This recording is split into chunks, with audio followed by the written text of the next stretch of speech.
Olá, olá a todos, bem-vindos à palestra de abertura do nosso encontro anual de saúde planetária,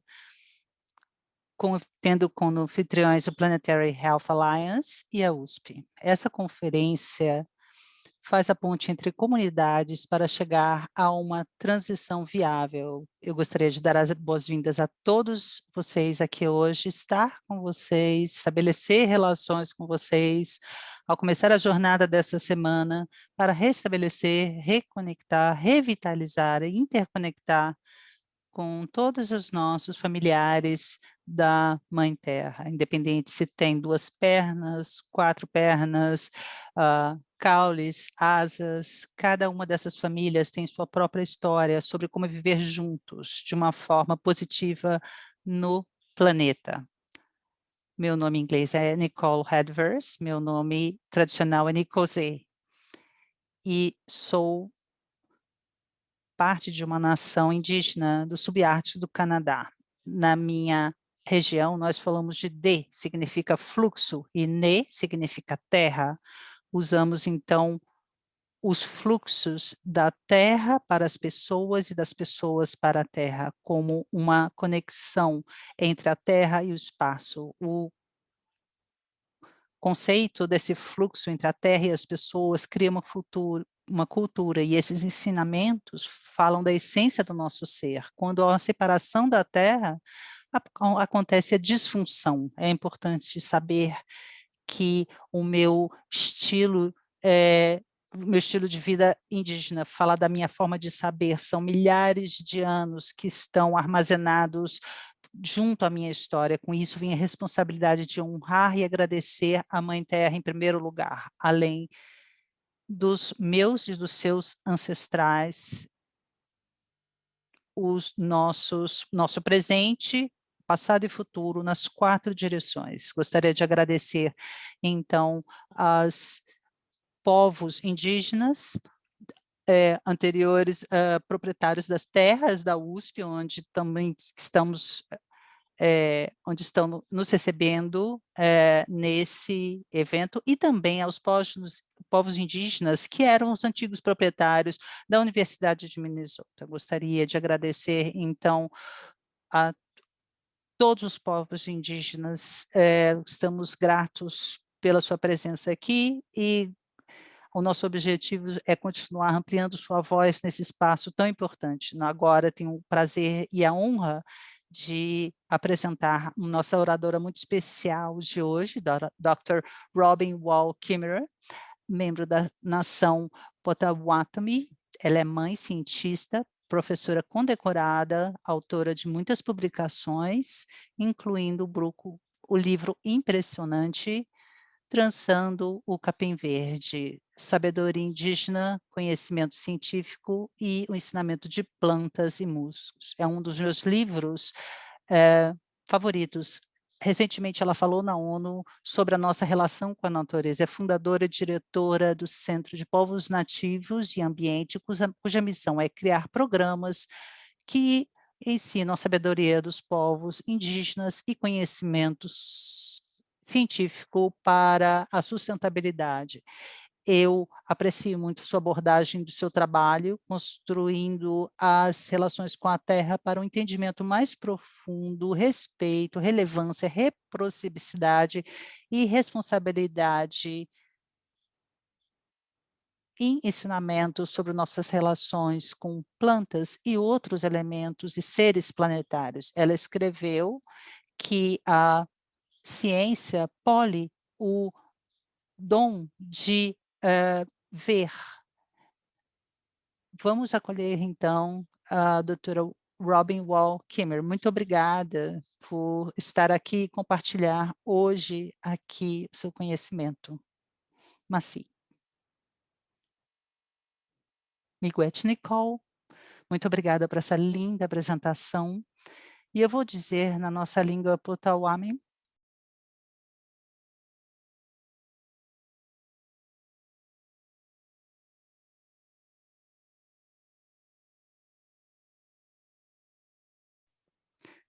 Eu não falo muito da minha língua linda, Potawatomi, nós somos uma espécie em extinção, na realidade, e isso, nos pede que nós aproveitemos todo o tempo que temos. Na minha língua, o meu nome em Potawatomi, eu sou uma mulher Snobe, dos clã das águias, e eu tenho a honra e a gratidão de estar aqui com vocês hoje.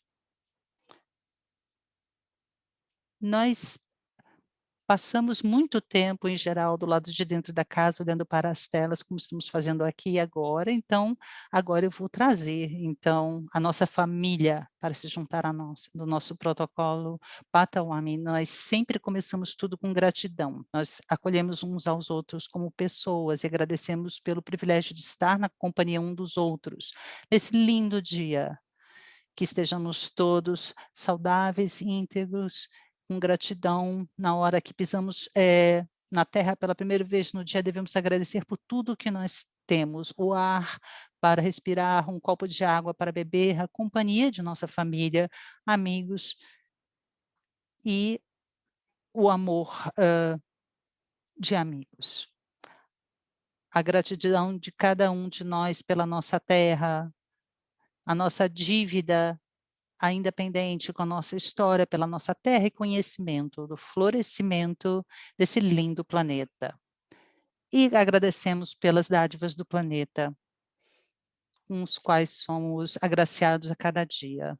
Sabemos que apesar de vivermos nesse mundo feito de dádivas, a maior parte de nós estamos presos a instituições e a uma economia que nos pede incansavelmente o que mais podemos tirar da terra. Nessa visão de mundo, de exploração incessante, é para mim a maior ameaça à vida que nos cerca, é uma ameaça à própria ideia de sustentabilidade. Portanto, a pergunta que precisamos nos fazer é essa. Um momento que não consigo, adiantar meus slides aqui, um momentinho.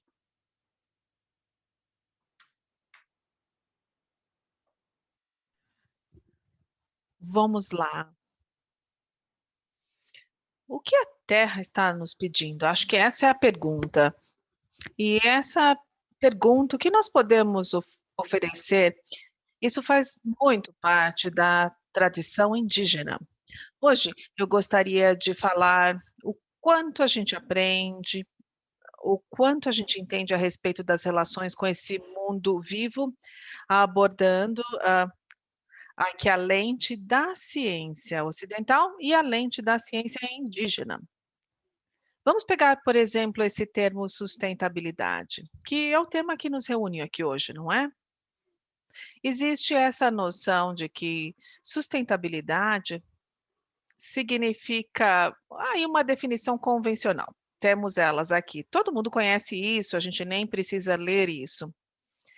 É uma noção de que podemos viver de certa forma que vai garantir o suprimento das necessidades humanas e as futuras gerações poderão, fazer o mesmo. Uma colega, Carolyn Crow, uma bióloga, ela compartilhou essa definição de sustentabilidade com o seu tutor, quando ela estava, claro, querendo participar de uma reunião de sustentabilidade. Aí o tutor perguntou: "O que é sustentabilidade?" Ela disse: "Olha, é o jeito que os nossos povos, viveram até agora em suas, terras natais desde sempre."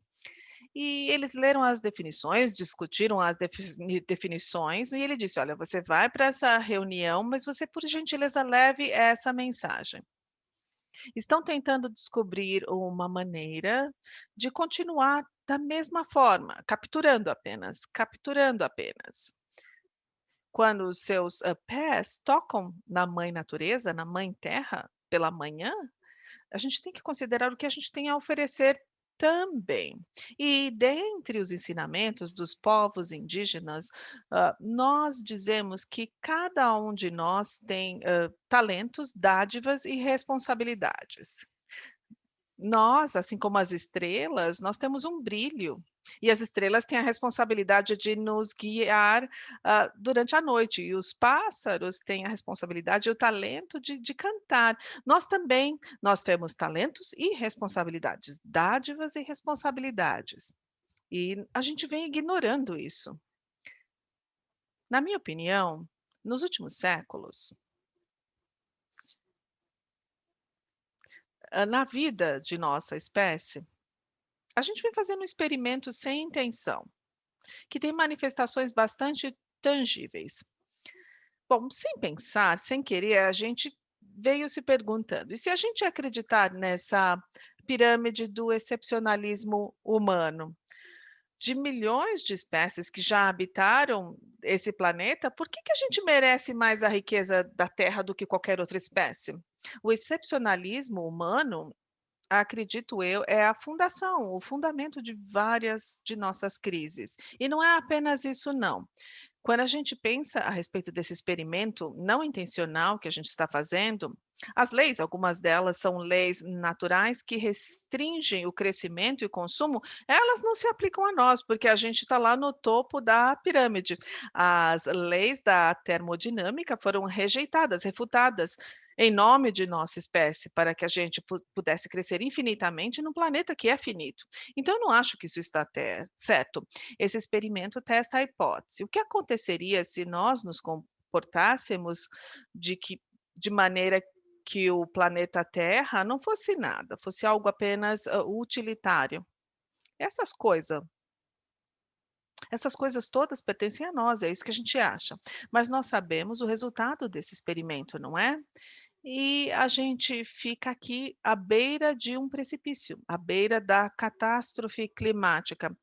Todos os biólogos estão chamando a era da extinção. Nós estamos perdendo 200 de nossas espécies a cada dia, olha só. E o que que a Terra está nos pedindo, então? A Terra nos pede que mudemos. O nosso discurso ambiental trata de mudar aqui, mudar essas lâmpadas. Olha, não me entendam mal. As novas tecnologias são sim importantes para responder às crises que hoje enfrentamos. Mas como uma cientista, eu não acho que a gente precisa de mais tecnologia, não, de mais dados ou até de mais dinheiro. Se nós queremos sobreviver e se os nossos parentes devem sobreviver, precisamos mudar essas lâmpadas de ideias, temos que mudar a perspectiva do mundo. Eu concordo com os ensinamentos do meu amigo e mentor, o grande Leão. Depois de 90 anos trabalhando, defendendo o meio ambiente, ele disse: "Olha, tudo se resume a 4 palavras: valores e mudança para sobrevivência". Para mudar os nossos valores, nós temos que pensar além da Terra. A Terra é vista como um capital no mundo ocidental. A Terra tem capitais. Bom, a Terra parece que não tem valor até ser convertida. A Terra é vista como propriedade. Considerar a terra como propriedade e a gente quer cobrar taxas por isso, para que possa usá-la da maneira que quiser. A terra é, na verdade, uma fonte de serviços ecossistêmicos. E através dessa lente, é assim que a gente enxerga o terreno, a terra onde habitamos.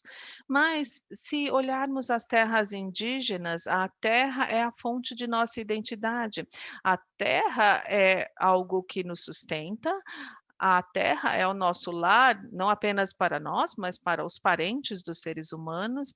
A Terra é a nossa conexão ancestral, conexão àqueles que trilharam o caminho para que chegássemos aqui. Também uma conexão para os nossos descendentes, para os quais nós iremos estabelecer o caminho.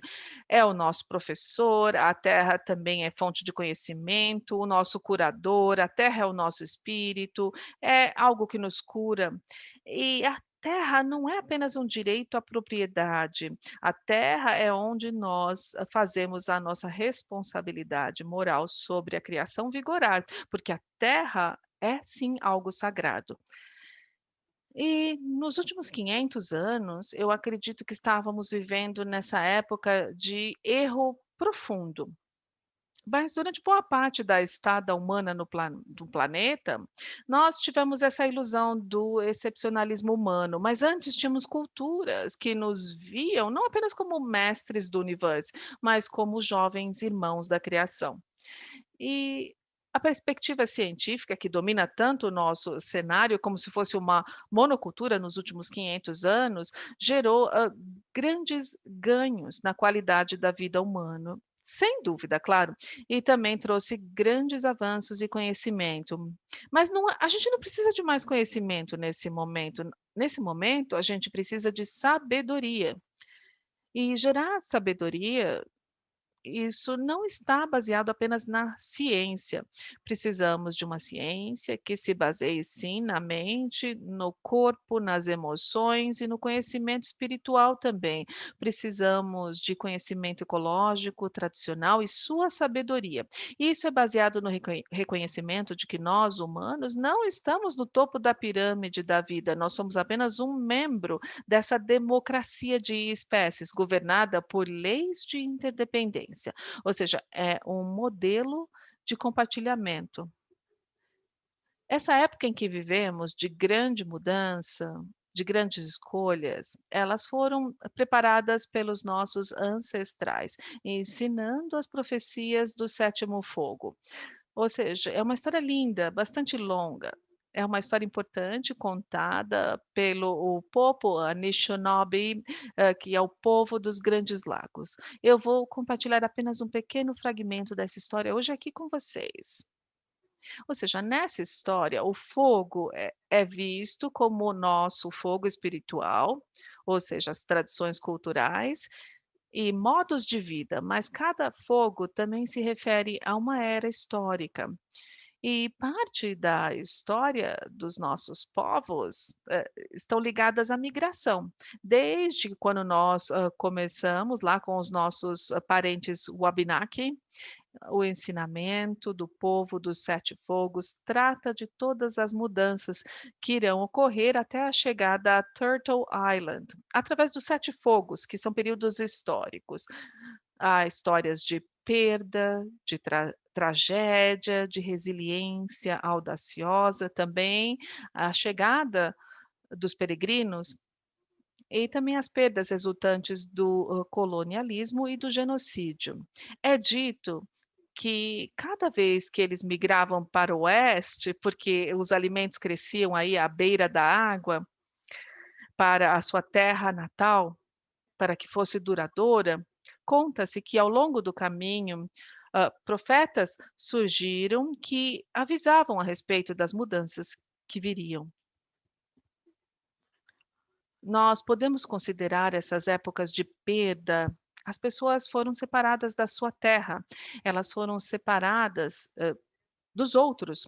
E a terra sofreu as feridas do colonialismo, as religiões foram impostas, os idiomas, as línguas começaram a ficar dormentes, e podemos considerar essa época nos últimos 500 anos como homo-industrialismo, que é uma época de desmantelamento de ecossistemas, de comunidades, de povos, ou seja, o desmantelamento de tudo isso para que fossem cortados, isolados, para que fossem, separados, para que a sua vida fosse quebrada em pedaços.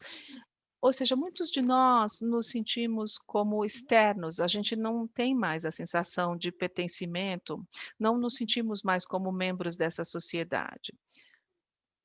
Na época da migração, e na época da perda que afetou o nosso povo, eles diziam que haveria uma época onde esse povo iria se reencontrar, uma época em que não mais poderiam beber da água do rio, e as plantas e os animais começariam a se distanciar de nós, e a água não seria mais potável. Foi dito nessa época que seria o sétimo fogo, a época do sétimo fogo.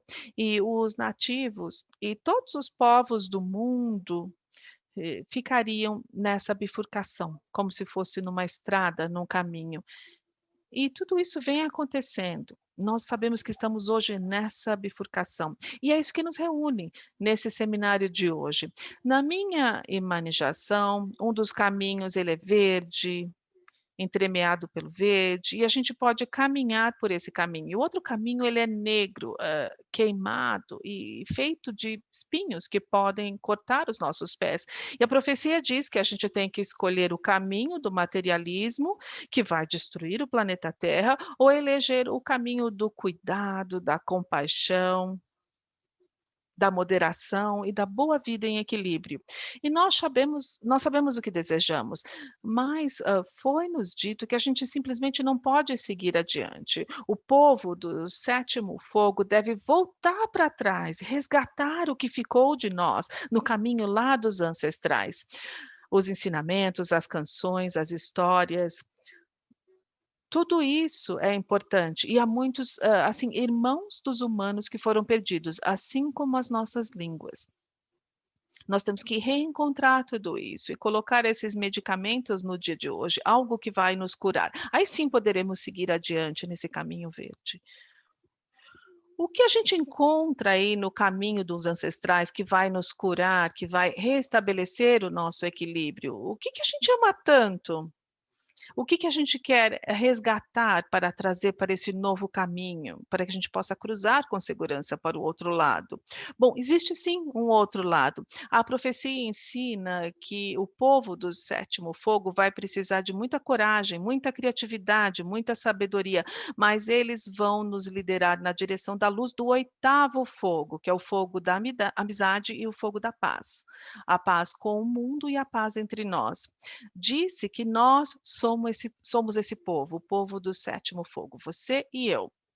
E para então gerar essa transformação, algo que nós devemos resgatar do caminho dos ancestrais são as histórias, os ensinamentos, que são uma resposta para essa pergunta: o que que a Terra está pedindo da gente? Para que nós possamos ser corajosos como o povo do sétimo fogo e possamos acender o oitavo fogo. O que a Terra está pedindo de nós? A Terra pede que a gente ouça, como a Nicole disse, temos que ouvir. E neste ano, que é o ano mais quente do ano, os glaciares estão derretendo, as inundações estão aumentando e muitas espécies estão em perigo. Olha, não sei vocês, mas eu busco, por uma vovó, aquela que sabe muito, que possa nos guiar ao longo desse caminho. E uma das marcas do conhecimento indígena é ouvir e aprender com a terra, ouvindo a essas inteligências que vão além das nossas próprias. Um marco do conhecimento indígena é aprender com a terra.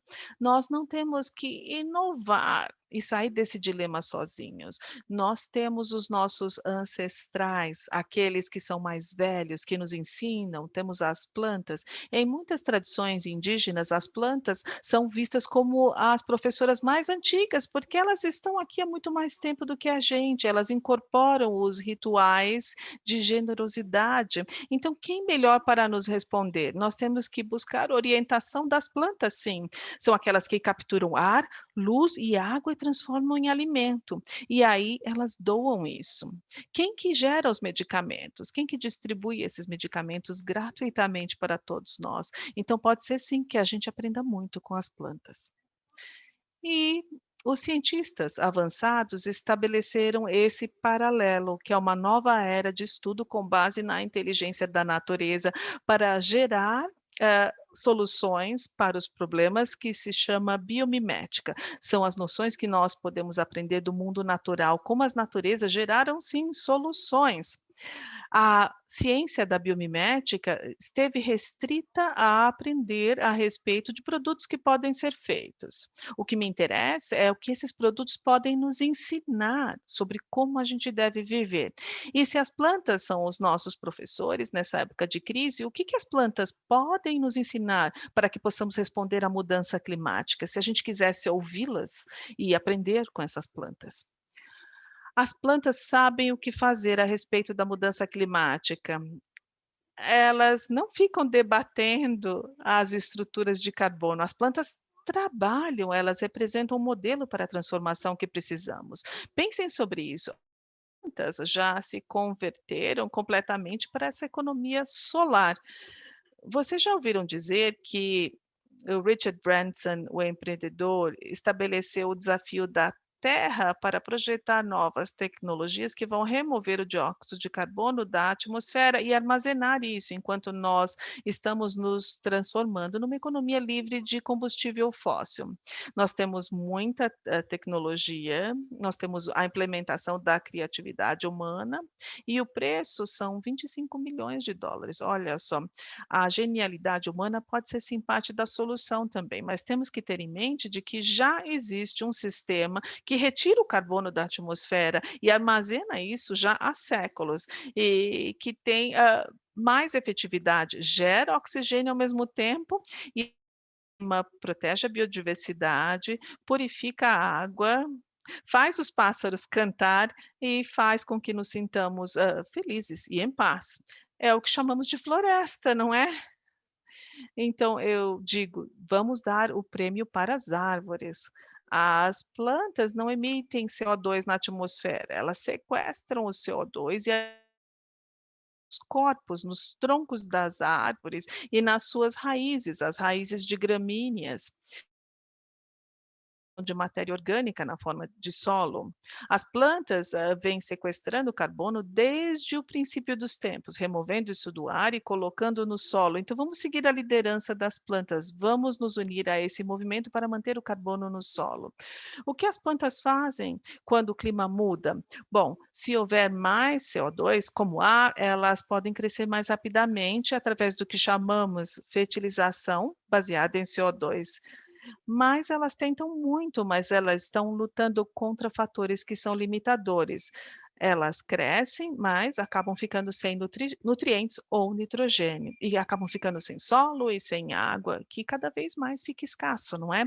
As plantas não degradam o solo, as plantas constroem o solo, as plantas não degradam a água, elas purificam a água e ficam lá abaixo da chuva. Cortar uma floresta significa desaparecer com a chuva. As plantas armazenam a água. Conforme o mundo se aquece, quem que cria esse oásis? Nós temos o aquecimento urbano também, mas as árvores fazem um trabalho sofisticado de ar-condicionado sem usar um único quilowatt de eletricidade. Elas não arruinam o solo, elas curam o solo. Elas é que geram a restauração. Nós nos lembramos que as plantas não sucumbiram a esse esquema. As plantas continuam a crescer e a curar a terra, continuam a armazenar o carbono e a manter a biodiversidade, produzem alimento, produzem medicamentos, beleza, elas dão mais do que usam. Elas curam as pessoas e curam a terra. Então, com certeza, nós podemos fazer o mesmo. As nossas soluções para o clima devem incluir, sim, a restauração da natureza e da capacidade inerente da natureza para curar. Nós temos que impedir o desflorestamento.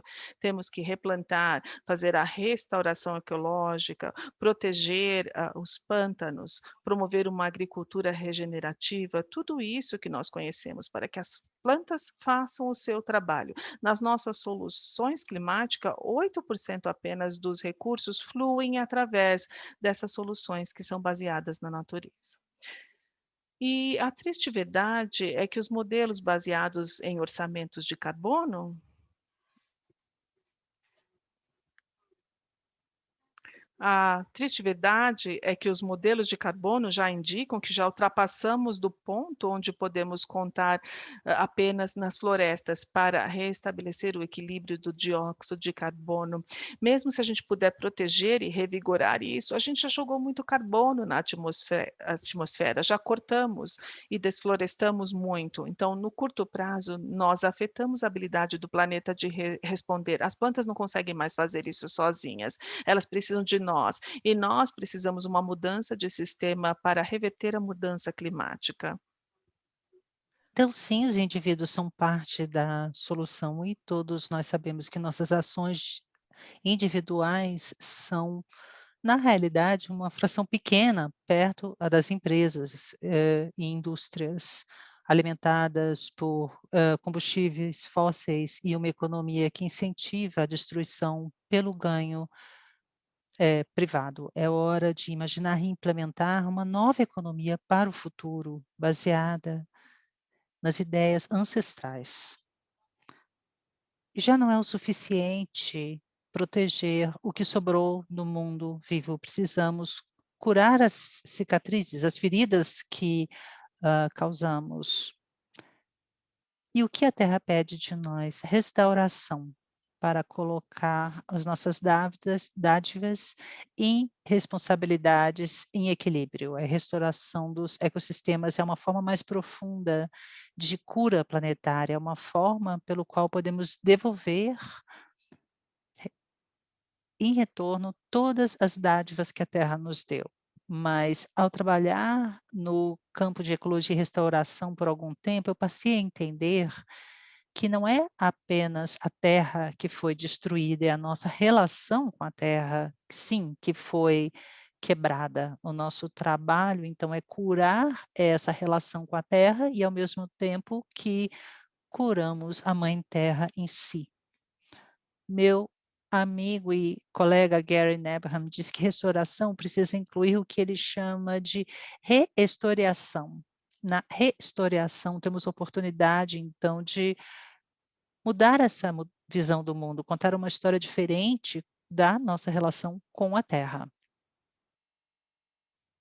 Perdão. E muito obrigada por essa linda água. Então, uma história diferente, a partir da história da excepcionalismo humano, uma história de harmonia com os nossos parentes, com a nossa família. Ao fazer isso, nesse caminho em que estamos, podemos demonstrar nosso respeito ao mundo vivo, respeitando, então, a personalização de todos os seres. Aqui está o rio sagrado de Wanganui. Cuidado, então, pelos ativistas Maori, estabelecendo palco, então, para a defesa dos direitos legais, da personificação de um rio. Isso é aqui o movimento de direitos da natureza representado hoje na Declaração da ONU de Direitos da Mãe Terra. Então isso foi apresentado, então, às Nações Unidas. Precisamos de atos de restauração, não apenas pelas águas poluídas e terras degradadas, precisamos de restauração da honra, na forma que vivemos. E a recompensa não é apenas essa sensação boa de responsabilidade, na realidade isso pode salvar todas as nossas vidas, nossas economias, instituições, que se envolveram nessa colheita desonrada, ao escolher a inação, escolhemos as políticas que utilizamos atualmente. E temos uma escolha dentro os ensinamentos dos povos, nativos, nós temos aqui o código de ética que nos guia para retirar coisas da terra. Não diz que não devemos tirar nada da terra, na realidade temos animais, nós não nós não temos o dom da fotossíntese, nós temos sim a responsabilidade de cuidar de todos aqueles que nos sustentam. A colheita honrada, não tenho tempo de falar muito sobre isso hoje, mas vamos deixar então que esses ensinamentos permaneçam com a gente. Quando nós retiramos algo da terra, sejam frutas, combustíveis fósseis ou água, nós nunca retiramos o primeiro, nós limitamos o nosso consumo e pedimos permissão antes de retirar algo, porque retirar algo sem pedir permissão é conhecido como roubo. Quando a gente pede a permissão, a gente tem que esperar pela resposta, podemos esperar, ouvir com a ciência, com a intuição ou com a espiritualidade. E com amor e políticas, e se a resposta for não, a gente vai para casa de mãos vazias, porque o mundo não nos pertence. A colheita honrada nos relembra que devemos retirar apenas o que precisamos e usar tudo o que retiramos. É a dádiva da vida que nos foi dada e não a desonramos com o desperdício. Nós retiramos de uma forma que minimize o dano e nós apresentamos a nossa gratidão. Demonstrar uma gratidão radical é uma das formas mais poderosas de estar em reciprocidade com a terra, compartilhar tudo o que nós retiramos e agradecer e retribuir a dádiva. Isso é o que os nossos ancestrais nos ensinam. E o que a terra pede de nós? Ela nos pede que mudemos. Como tudo muda e evolui, como o Flash Kellysaurus, que é uma guerreira buscando luz acima das árvores. Se não mudarmos, se não nos adaptarmos, vamos perecer. A terra em si muda pela força das nossas mãos. A reação dos políticos e líderes não é adequada na escala, na urgência e na falta de imaginação. A maior parte adota uma abordagem que, para resolver os nossos problemas, devemos, de alguma forma, mudar o meio ambiente. Propõe turbinas eólicas, fertilização, energia fotoelétrica. Sem dúvida, vamos precisar de todas as novas ideias que vamos ter, mas enquanto nós corremos a volta nos perguntando como podemos criar novas tecnologias, a mudança que precisamos permanece muda. Estamos capturados por uma visão de mundo que não serve mais à Terra. Se é que já serviu, essa manifestação que está destruindo, então, a nossa amada Terra, as espécies irmãs e a nós mesmos. Precisamos de uma mudança de coração, de ética, de uma visão antropocêntrica que considera o mundo a nossa propriedade explorável para uma visão biocêntrica, com respeito, ética, reciprocidade. Enquanto testemunhamos e recontamos a história dos 7 fogos, do 7º fogo, sabemos que somos hoje parte da época da lembrança, lembrar receitas, cerimônias, a forma de agir dos animais, histórias que os ancestrais nos trouxeram e que os nossos descendentes nos pedem para contar, não apenas lembrar, mas, mais uma vez, tornarmos membros, remember em inglês, tornarmos mais uma vez um membro dessa família de seres humanos, renovando os nossos conceitos. Não é o suficiente simplesmente lembrar-se. Não somos chamados a apenas pegar o que nos restou, mas sim criar novas histórias, novas palavras, novos remédios para esse momento, de forma que possamos viver pela nossa sabedoria e pelas nossas ferramentas pelos séculos a seguir. Essa é a essência de adaptação, imaginação, engenhosidade, artes, baseados nos nossos curadores, nos nossos sábios, que vão nos guiar através desse desfiladeiro. O grande filósofo John Adams fala que isso é o ponto de virada, a essência do nosso tempo, de mudar da idade do crescimento industrial para a idade da sustentação da terra. Todos nós, incluindo vocês, descrevem o momento acelerado da transição, enquanto homens devem atender ao chamado de adquirir novos conhecimentos. A pergunta é: será que o ciclo da grande virada vai girar rápido o suficiente para nos salvar? Isso depende também de nós. E o que quer significar ser o povo? O que significa ser o povo do 7º fogo? Trilhar o caminho do nosso povo, recolhendo o que nos restou. Nem nós reconhecemos, nem todos reconhecemos cada parte dessa herança, todos precisamos outros para colocar todas as partes que faltam no nosso pacote, não para nós, mas para aqueles que ainda vão nascer, para todas as nossas relações. Coletivamente, recolhemos a nossa sabedoria do passado, a nossa visão para o futuro, uma visão de mundo modelada pela sabedoria do que é bom para a terra, é bom para as pessoas. Quando curamos a terra, nós curamos a nós mesmos e nos lembramos de que tudo todo florescimento é mútuo. Muito obrigada pela sua atenção.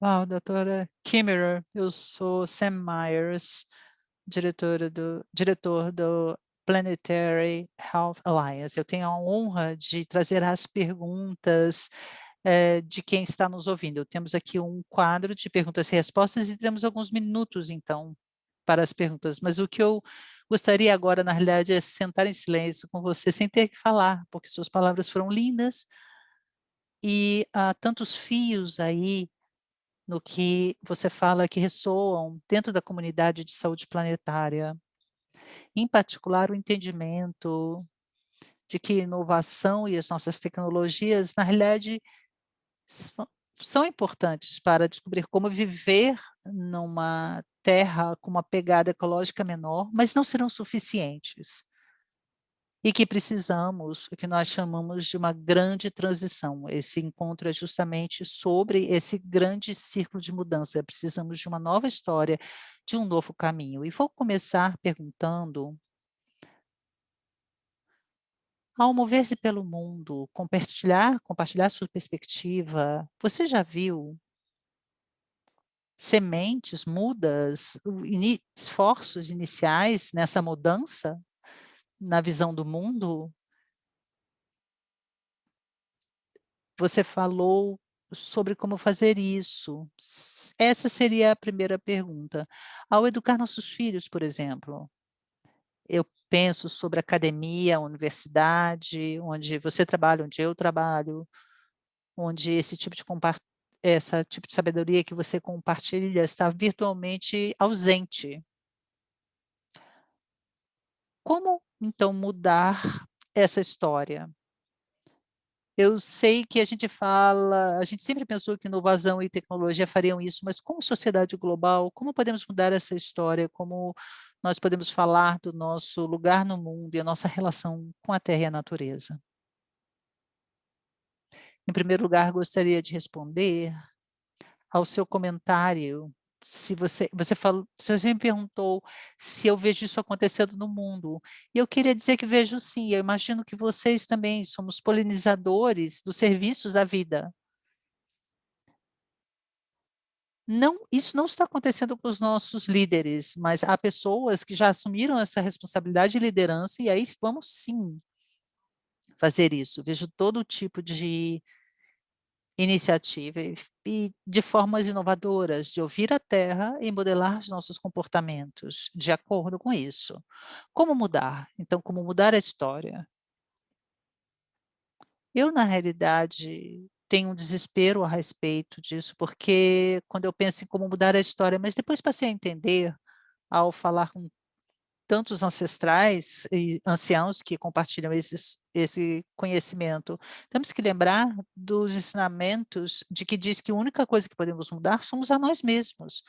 A história nos dá imaginação e vocabulário de formas que podemos mudar a nós mesmos. Se nós pensarmos, então, que nessa visão do mundo ocidental, onde vivemos há 500 anos apenas, é a única, e aí não deixamos nossa imaginação nem conceber nossas histórias, por isso que é tão importante abraçar diferentes visões do mundo e diferentes histórias, porque aí podemos ver que a visão de como podemos viver nesse planeta de uma forma florescente. Há alternativas. Então, se ouvirmos uns aos outros, sabendo que podemos mudar a nossa própria mentalidade, eu poderia falar, sobre eu não posso, por exemplo, derrubar a Monsanto ou o mundo corporativo, mas podemos falar uns com os outros, e a forma de implementar a mudança.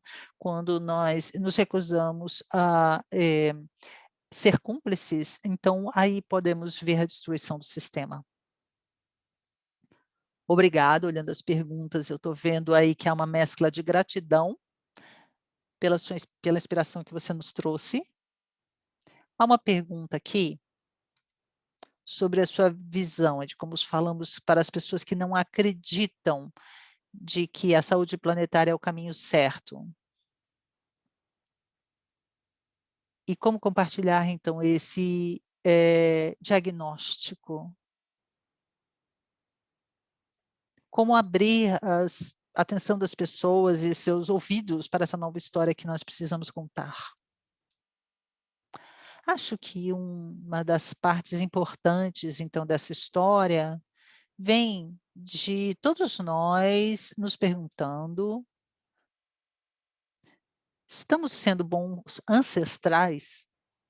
Quando eu penso desse terreno comum, estamos falando aqui de pessoas que não estão nesse caminho, certo? Então, como trazer mais pessoas para esse caminho? Esse terreno comum é o fato de que todos nós queremos ser bons ancestrais, queremos deixar para as nossas futuras gerações um mundo que fará com que nossos filhos nos honrem.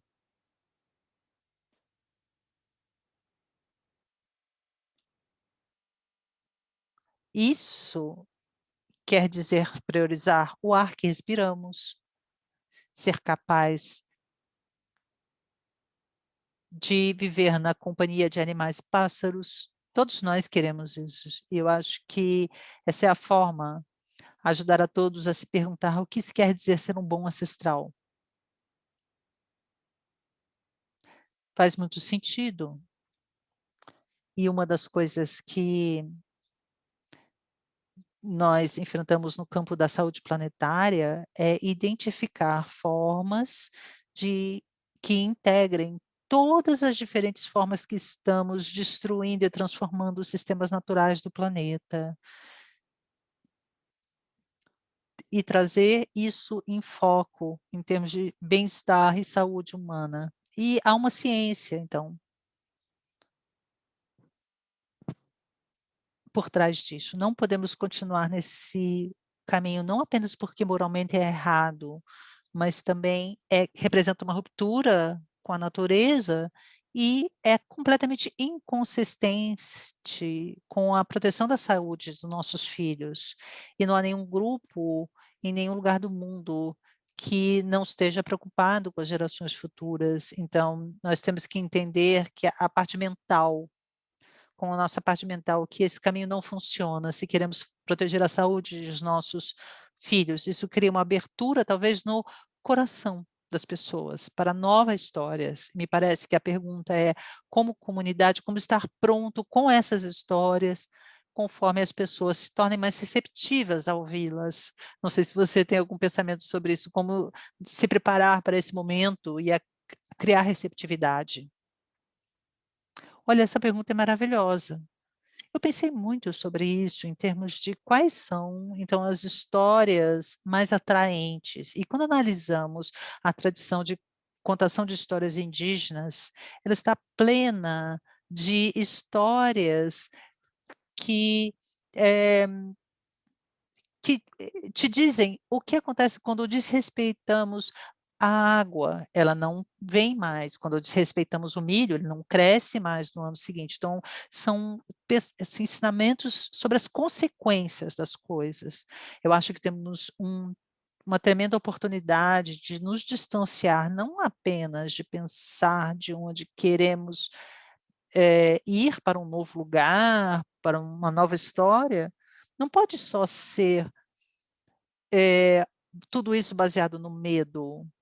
Acho que o que precisamos fazer é ter a imaginação de como podemos viver para andar neste caminho da beleza e da nutrição que nos faz feliz. Então, acho que frequentemente no nosso trabalho a gente esquece disso, a gente pensa sobre o quanto o medo nos empurra, as ameaças, e isso não nos trouxe até onde precisamos estar, certo? Então, como viver com amor? Como liderar com amor? Não apenas amor pelos nossos próprios filhos, mas também pelos filhotes de sapos, de besouros, de todos os filhos da terra. Lindo, lindo. Há perguntas sobre se há alguma esperança em ter seu livro traduzido em português. O público no Brasil pede. Já há alguma conversa sobre a tradução do seu livro? Sim, sim, foi traduzido em 11 idiomas. Eu acho que português não está incluído, mas eu vou conversar com meu editor. Muito obrigada pelo comentário. E uma pergunta: as lições, gratidão por todas essas sessões, pela a saúde planetária, a saúde dos nossos filhos. O que você acha sobre como a melhor forma de engajar crianças do mundo todo na grande transição? Que parte eles podem realizar dessa contação de histórias? Bom, quando eu penso sobre as crianças nessa transição, as crianças sabem tantas coisas, coisas que a gente às vezes até precisa desaprender. Quando eu penso sobre idioma, línguas, por exemplo, eu estava lá com o meu netinho e eles estavam vendo as flores saírem. E aí ela disse: "Olha, está crescendo". Eles não pensam no mundo como it, que em inglês tem o it, eles pensam no mundo como parentes. Eles sabem que o mundo todo é como se fosse um irmão, uma irmã, e a gente ensina que isso não é verdade. Ou seja, objetificar o mundo, tornar o mundo objetos. A gente acha que o mundo é como se fosse uma cesta de compras de commodities, em vez de ser um relacionamento. A gente precisa mudar essa história. As crianças já vêm sabendo e elas desaprendem. Nós precisamos abraçar esse senso de relacionamento, de respeito que eles já trazem consigo. Nós temos que aprender com as crianças, na verdade. Muito bem. Acho que a gente, está finalizando aqui. Talvez a última pergunta então, da Marisa Walker. Será que podemos desenvolver um repositório do mundo de poesia e histórias que vão iniciar a nossa imaginação a respeito da natureza, uma nova perspectiva sobre o mundo? Quero ouvir mais sobre isso. Eu já conversei com o Tempest Williams sobre isso. Tem outra aqui. Qual é a incorporação de literatura, de escrituras que nós possamos compartilhar, que fale dos grupos indígenas, de várias comunidades religiosas, a humanidade como um todo, algo que nos possa unir para que tenhamos um comprometimento conjunto na direção desse caminho que você mencionou, que possa nos reunir de alguma maneira. Ó, eu considero aqui vários livros. Levert tentou fazer isso, mas com uma estrutura mais intelectual, diferentemente daquela estrutura de medicina, né, de corpo, mente, espírito, terra. Você está certo. Nós precisamos nos reunir, colher as histórias do nosso tempo. E obrigada por conceber, então, essa ideia. Obrigada pelo seu trabalho nessa área.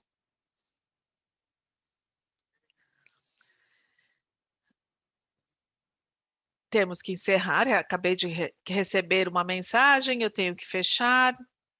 Gostaria de agradecer muito. Muito obrigado por estar conosco, obrigada por dar o tom para o restante da semana no nosso evento. Ressoou lindamente. Não poderia ter sido melhor. A nossa comunidade já sabe do que se trata a nossa reunião agora. Muito obrigada por estar conosco. A nossa próxima sessão vai explorar essas ideias em mais detalhes, sob diferentes ângulos e pontos de vista. Muito obrigada. Obrigada a todos e tenham uma excelente reunião. Obrigada.